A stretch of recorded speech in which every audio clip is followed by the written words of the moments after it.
Cet anime est sur Netflix et c'est la pire chose qui pouvait lui arriver. Quand ton manga préféré est adapté en animé, t'es ouais, trop bien. J'ai hype tout le monde sur Twitter. Adapté par le studio A4. Non. Non.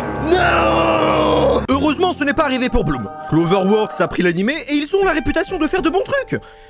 Et des trucs un peu moins bons. Mais généralement, mieux vaut s'attendre à ce que les studios essaient d'économiser sur tout et n'importe quoi. C'est d'ailleurs pour ça que tous les juifs sont circoncis. Une réduction reste une réduction. Mais je ne suis pas vraiment ce qu'on appelle le lecteur de manga régulier comme on en voit partout. Les seuls titres que j'ai lus récemment, c'est un exorciste qui tombe amoureux, une romance de lesbienne, et Bloom. Que des romances, limite. J'aime m'imaginer aussi connaître l'amour dans des circonstances particulières. Se tenir la main, rougir, s'attendre l'un l'autre. Alors que si j'y étais, je serais juste le gros bâtard moche qui baise même pas. Excuse-moi, t'aurais un numéro? C'est CB72 et vous? Le format papier offre vraiment beaucoup d'avantages. Tu vas au rythme que tu veux, tu t'imagines l'OST que tu veux, la voix que tu veux, tu t'appropries très clairement l'expérience de lecture. Alors forcément qu'une fois adapté en animé, ça sera jamais vraiment comme tu l'attendais. Ça ne vous est jamais arrivé de regarder l'adaptation de votre anime préféré et vous dire mais c'est vraiment plus cringe que ce que j'ai lu. C'est qui le fils de pute qui a préparé ça? Je sais pas moi, tu regardes une scène, tu te souviens de la même scène dans le manga et ça ne colle juste pas.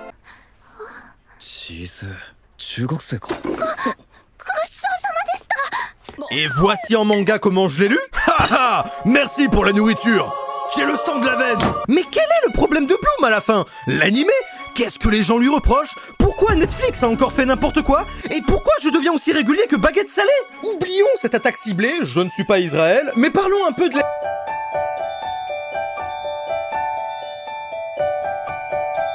Le monde de Bloom est globalement notre monde à nous dans la vraie vie, mais sans Macron, sans les impôts, sans Thibaut InShape et l'Inde. Le paradis, quoi. Il y a deux lycées, le lycée Chidori, que fréquente Rintaro, notre personnage principal, lycée de racailles, de délinquants, mais comme ils sont au Japon et qu'ils ne sont pas arabes, on va dire Stolito Stylu. Waouh. Mais de l'autre côté, mais genre vraiment de l'autre côté, à quelques mètres à peine, il y a le lycée Kikyo, où il y a Kaoru, notre deuxième personnage principal, c'est les deux personnages de l'affiche. C'est un lycée chic, plein de filles, de parfums, d'élégance et de fleurs. Moi je prendrais fleurs de tiare. Pour moi ce sera tilleul. Pour moi ce sera Tyrannosaurus édition Optimus Prime. Et c'est justement ce qui fait défaut à Rintaro. Il est grand, genre vraiment grand. Il a les cheveux teints en blond, des piercings à l'oreille, bref. C'est le personnage parfait pour tomber l'offre d'un voyou.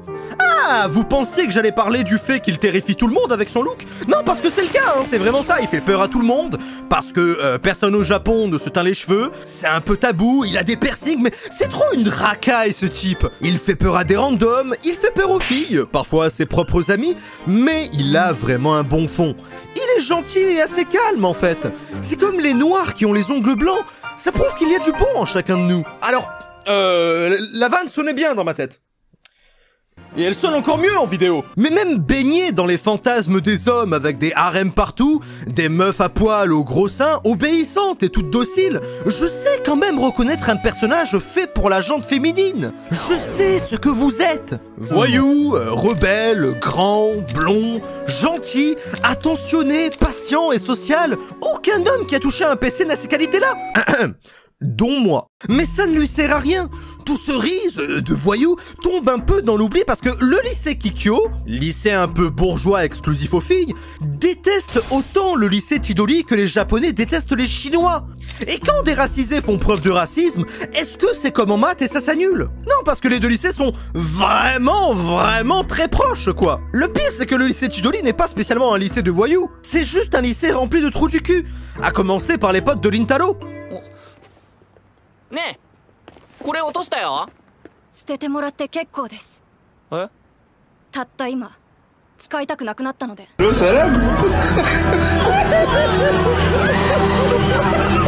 Les deux lycées se détestent vraiment. Il y a vraiment de la haine dans leur regard. Mais en dehors de ça, Rintaro a une vraie vie. Sa mère est boulangère, donc lui aussi, il l'aide souvent au taf, il y a de belles pâtisseries, ça attire beaucoup de monde. On s'est parfois moqué de lui pour ça, mais c'est pas grave. Sauf que ce jour-là, il l'aperçoit.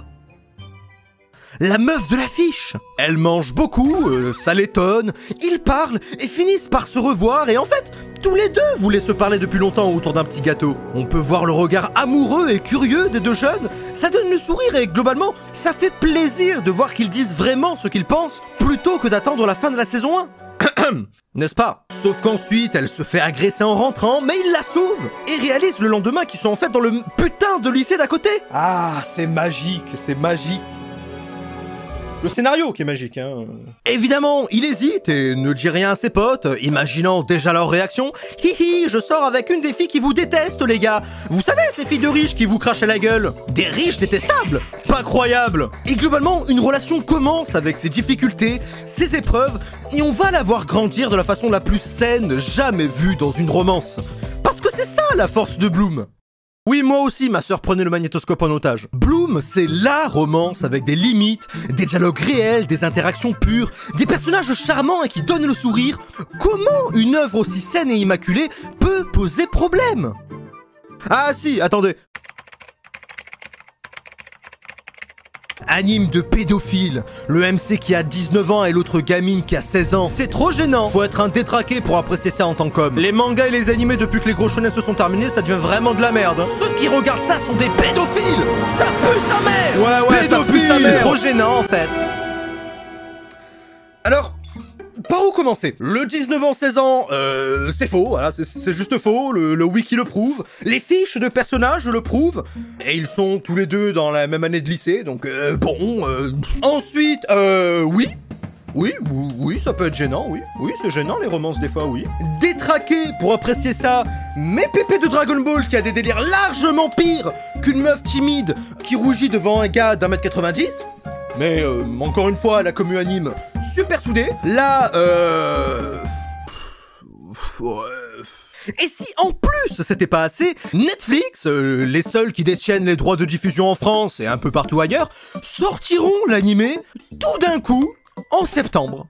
Quand ce sera fini au Japon. En gros, vous avez vu comment Netflix a niqué son océan en voulant mettre des gros paquets d'épisodes d'un coup plutôt qu'un épisode par semaine?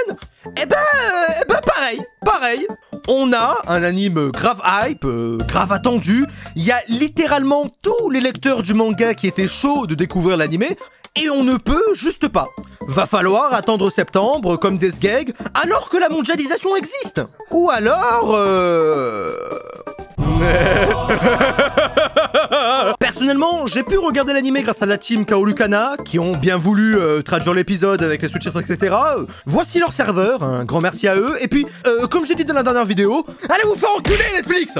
Ce qui revient ensuite souvent, c'est que les gens le comparent au manga, disant que c'est de la merde, et c'est normal. L'animé n'est pas comme le manga, et pour la seule raison qu'il ne peut pas être comme le manga. Le manga est censé transmettre l'émotion avec un seul dessin. L'animé utilise une séquence animée entière pour transmettre l'émotion. Ça ne pourra jamais avoir autant d'impact. L'animé, par définition, est animé. Donc vous devrez voir toute l'animation pour voir l'émotion qui ressort de ces scènes. Et ça ne sera jamais pareil. Et puis, comparer des planches de manga à des épisodes d'animé, y a que moi qui vois le problème. En fait, le problème pour moi est le même que celui de Gachiakuta qui sort en ce moment. Je veux dire, l'animé est cool, mais il n'ajoute rien par rapport au manga. L'animation n'est pas particulièrement incroyable, les OST aussi. Niveau des voix, on peut même avoir des déceptions. On est dans un cas de figure où l'animé est ok, mais ne rivalise pas avec l'expérience de lecture et, désolé de vous le dire, mais ces dessins sont incroyables. Moi, ce qui m'a fait accrocher le plus à Bloom au début, c'est surtout la beauté des dessins qui, en plus d'être sublimes, suffisent à te l'ancrer dans la tête avec l'émotion qu'il faut, le contexte qu'il faut, et c'est juste trop beau comme avec Gachiakuta. Les planches du manga sont trop incroyables pour que je me contente de l'animé. Bien sûr, ça n'empêche personne de kiffer l'animé, mais pour des gens comme moi qui en ont déjà vu plein du genre, des animes qui se contentent juste d'adapter planche par planche un manga, Il est du coup beaucoup plus intéressant de lire directement ce même manga. Ça sonne un peu lourd dit comme ça et c'est normal, je suis en plein régime. L'animé est bien, c'est bien animé, il y a des OST cool et c'est fidèle au manga. Peut-être un peu trop même si vous voulez mon avis, mais mon problème à moi, c'est le rythme surtout. Comment dire que chaque épisode peut se résumer en 2 événements majeurs. Le premier, il rencontre Kaoru, il l'empêche de se faire agresser, fin. Épisode 2, il s'embrouille avec ses potes à cause de Kaoru, pense que leur relation à cause du lycée lui cause du tort, donc il s'excuse d'avoir pensé ainsi, fin. Non seulement c'est court, mais en plus faut dire qu'on est dans une romance school life. Y a pas de gros événements si importants pour rythmer le tout. Le plus gros élément perturbateur qu'on a eu jusque-là, c'est voir le pote de Lintalo intimider Kaoru. Et plus récemment, en voir un autre intimider la pote de Kaoru. Donc c'est vrai que je peux comprendre... Enfin, c'est pas mon chapeau. Donc c'est vrai que je peux comprendre un peu cet aspect-là du rythme, où finalement, le défi était plus de rythmer un anime entièrement basé sur les dialogues et les relations, plutôt que de penser à l'animation ou au reste. C'était ça le vrai défi. Le problème, c'est que là, il se passe quoi 2 trucs par épisode. Et je pense qu'on ne peut juste rien faire à ce propos. Peu importe comment on voit la chose, ça rend mieux en manga cette histoire, je suis désolé. Alors je suis d'accord que c'est correctement animé, ils ont su créer de vraies scènes de simples images. Mais si ça ne dépasse pas ce que j'ai imaginé quand j'ai lu le manga, bah ça sert à rien. Et ça ne rend pas l'animé nul pour autant. Certains seraient là à se dire mais quel gâteau choisir? Alors que normalement, putain de merde, 2 gâteaux. C'était tout pour cette vidéo, j'espère qu'elle vous aura plu. N'hésitez pas à vous abonner, laisser un like, commenter, je réponds souvent et... Ciao bye.